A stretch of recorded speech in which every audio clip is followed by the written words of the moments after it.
पहले मैच में जब पैट कमिंस ने कामरान गुलाम को बाउंसर पर आउट किया था तो वहां कमेंटेटर ने एक जुमला बोला था। उन्होंने ये बोला था कि it's not Multan baby, so we have beaten you in your own backyard baby, pick that up.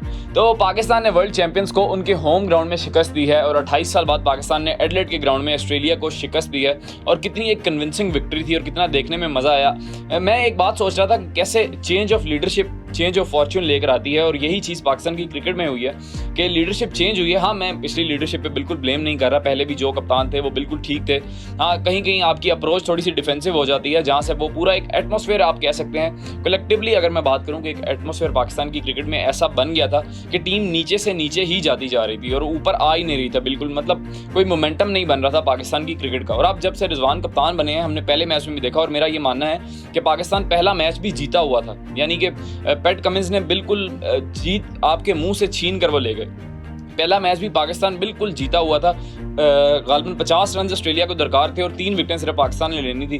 तो वहाँ पर एक कैच भी पहले मैच में ड्रॉप हुआ, खैर कैचेस तो इस मैच में भी ड्रॉप हुए, लेकिन पाकिस्तान ने कहीं भी पूरे मैच में ऑस्ट्रेलिया को वापस नहीं आने दिया। एक चीज़ मैं ये और देख रहा था कि 101 पर गालिबन 4 आउट थे ऑस्ट्रेलिया के और 163 पर उनकी ऑल टीम आउट हो गई, यानी कि रिजवान ने इतनी बेहतरीन और अग्रेसिव कप्तानी की और वो इतने चिल मोड में थे। और रिजवान ने खुद भी 6 कैच पकड़े और 1 कैच उन्होंने ड्रॉप भी किया। अगर वो कैच वो पकड़ लेते तो एक ये रिकॉर्ड भी बन जाता कि सबसे ज़्यादा कैचेस इस विकेट कीपर ने एक ही मैच में एक इनिंग्स में पकड़े हैं। तो खैर, रिजवान की इतनी अग्रेसिव अप्रोच थी कि ऑस्ट्रेलिया कहीं भी मैच में वापस आ ही नहीं सका, यानी कि 60 रन के अंदर उनके 6 खिलाड़ी आउट कर दिए। और यही चीज़ हम पिछले कप्तानों में देखते थे कि ये लैकिंग थी, यानी कि इस चीज़ की कमी हम महसूस करते थे कि पाकिस्तान जब एक दफ़ा मैच में आ जाता था, मैच में अपनी ग्रिप मजबूत कर लेता था, तो वहाँ से पाकिस्तान फिर ग्रिप लूज कर देता था, अगली टीम हमारे ऊपर चढ़ जाती थी और हम बिल्कुल नीचे लग जाते थे। खैर, ये चीज़ रिजवान ने बहुत अच्छी की। और इसके अलावा आपने वो उनका एक मोमेंट भी देखा जैम्पा के साथ, जहाँ वो उनसे पूछ रहे थे कि यार बॉल लगा है बैट को, मुझे रिव्यू लेना चाहिए या नहीं लेना चाहिए। तो जैम्पा ने कहा हाँ आपको बिल्कुल लेना चाहिए। तो वहाँ रिजवान ने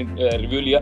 अच्छा, वो जो पोस्ट लगी हुई थी ना, उस पर नीचे लोग कॉमेंट भी कर रहे थे कि यार ये उससे पूछ कर रिव्यू ले रहा है या इसकी क्रिकेटिंग सेंस इतनी नहीं। रिजवान का बहुत एक स्ट्रॉन्ग और बड़ा वाइज क्रिकेटिंग ब्रेन है। वो एक जस्ट कैजुअल मोमेंट था, वो इस तरह की हरकतें करते रहते हैं मजाक वाली, और यही उनकी नेचर का हुस्न भी है और वो इसी तरह के इंसान है कि वो हर टाइम रहते हैं। खैर, उनकी इस नेचर ने पाकिस्तान को बहुत फ़ायदा दिया है। और इसके अलावा हारिस रऊफ ने सबको गलत प्रूव किया है। हम सब यही सोच रहे थे कि शायद हारिस रऊफ कम बैक ना कर सकें, क्योंकि वो एक ऐसे फास्ट बॉलर हैं जिनके पास सीम स्विंग नहीं है, सिर्फ पेस पे वो रिलाई करते हैं। और जब से हारिस रऊफ 2023 के वर्ल्ड कप के बाद टीम से बाहर हुए थे और उन्होंने ऑस्ट्रेलिया में जो पाकिस्तान की टेस्ट सीरीज़ थी, जब हफीज़ डायरेक्टर और हेड कोच भी थे, तो उन्होंने मना कर दिया था हारिस रऊफ ने कि मैंने ऑस्ट्रेलिया नहीं जाना। उसकी वजह यह है कि उन्होंने कहा कि मैं टेस्ट क्रिकेट के लिए रेडी नहीं हूँ, मैं रेस्ट चाहता हूँ। और तब से हारिस रऊफ बिल्कुल पाकिस्तान टीम से आउट थे। अब वो वापस आए हैं। उन्होंने पहले मैच में 3 आउट किए, दूसरे आज उन्होंने 5 आउट किए और उनकी वजह से ही ऑस्ट्रेलिया इतना जल्दी कोलैप्स भी किया। उन्होंने मैक्सवेल को आउट किया और भी जो बड़े नाम है ऑस्ट्रेलिया के, 5 आउट हारिस रऊफ ने किए। तो हारिस रऊफ ऑस्ट्रेलिया में एक बिल्कुल डिफरेंट बॉलर नज़र आते हैं। बिग बैश में भी हम देखते हैं कि यार वो बहुत आउट करते हैं। इसके अलावा जो एक मच नीडेड थिंग थी पाकिस्तान क्रिकेट के लिए, वो पाकिस्तान का ओपनिंग स्टैंड था। हम हमेशा से बात कर रहे थे कि यार अब्दुल्ला शफीक बहुत ही टैलेंटेड, उन्होंने वर्ल्ड कप में बड़ा स्कोर किया, वैसे टेस्ट क्रिकेट में भी बहुत स्कोर करते हैं और वो बड़े एक क्लासी प्लेयर हैं जिनको पाकिस्तान आगे लॉन्ग टर्म लेकर चलना चाहता है और चल सकता है। तो वो आउट ऑफ फॉर्म थे, ये बड़ा प्रॉब्लम था पाकिस्तान क्रिकेट के लिए। इसके अलावा साइम अयूब का डेब्यू करवाया गया, किस बेस पे करवाया गया ये तो नहीं पता था, लेकिन उन्होंने आज अपने आप को प्रूव किया। अगेन बहुत से लोगों को गलत साबित किया। और हम यहाँ इसलिए नहीं बैठे कि हम अपने नेशनल स्टार्स पर हम क्रिटिसाइज़ करते रहें हर टाइम।